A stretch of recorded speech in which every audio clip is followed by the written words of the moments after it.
Greetings and welcome once again. This is Amuna Yisrael Solonomics 101, the place where we speak about real problems and real solutions. You know, I just heard some wow stuff. And it bothered me so till I wanted to speak a little bit about it. So pictures are worth 1,000 words, they say, right? So I'm gonna show you some pictures now because we seem to have a misunderstanding that knowledge equals understanding equals wisdom. Now tell me what you see. Okay, what are you seeing right now before you? You may see a house. It looks like it used to be blue. It looks like the windows are boarded up on the first floor. From the what I could see, there possibly was a flyer, and basically, it's not habitable. Somebody condemned it. They looked at it and said this house is not suitable for living. Now, this analogy that I'm gonna use with houses and people and our people as a nation and a community of people. So keep that in mind. We're gonna go between the people, our people, and the state and condition, the trauma. This house was traumatized. Before it used to be in its glory. You can tell somebody put time, effort, and energy into design and everything. But right now, one has to be honest about not only this house, but our people, that something is wrong.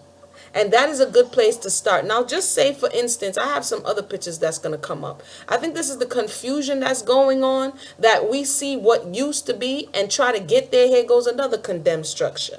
Okay? But we had something that come up, and it's called Flip That House. And it's where people buy these houses, and then they assess the damage. And I would admit to us today, or submit to us today, we have to assess the damage. You cannot try to go into this structure that you see on your screen and just put some paint on it and it be all good. Structurally, it is not sound. So it is with our people. Structurally, because of the damage that we have undergone for 400 years, you can see the stress on the foundation of this house. You can see the roof collapsing on this house. You can see that professionals will have to go in, contractors, and see how far down to the core does this house have to come for it to be salvageable.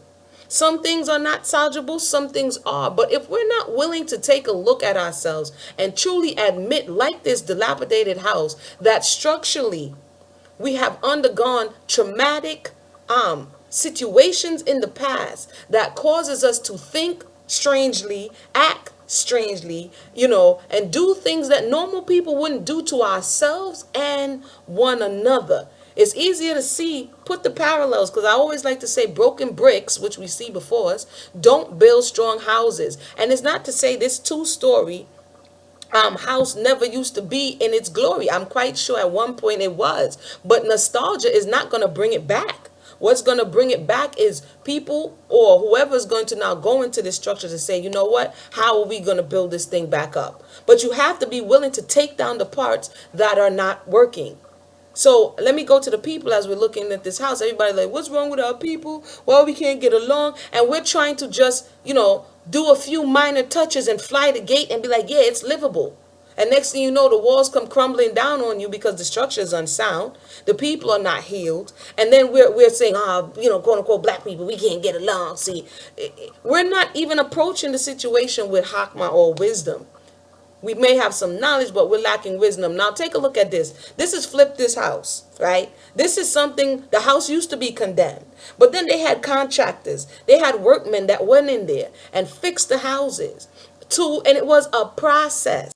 Yeah, it was a process. Healing is a process. Fixing a home up is a process. They didn't build a house from scratch, just like we're not building a people from scratch. We already exist. So when this house was originally built, it would have been in its glory. It would have been at a status where it was habitable. So it is the people. But like I said, we have to be realistic about this approach. No one in their right mind will be like, yeah, unless you're really desperate, and some homeless person tries to stow away in the house because something is better than nothing. We have to move from desperation to begin to use and process some understanding that we need healing, we need repair, we need rehabilitation.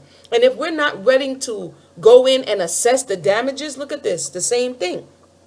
Someone had to go in and assess the damages? Is it the beams that have to come out? Is it the whole wall that has to come out? Is it the whole roof that needs to be repaired?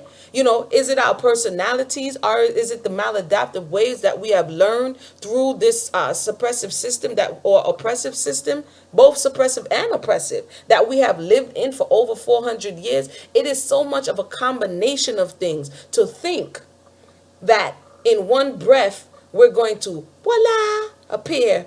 That's some magic stuff. That's some fairyland stuff, some pixie dust stuff. So let's get it together. Let's be willing to put in the work. Put in the work, and the work starts with you. You embody your own home, your house, your soul lives in your body, your mind. You have control over that. So until next time, my name is Aminu Yisrael. I had to get that one out. So, one.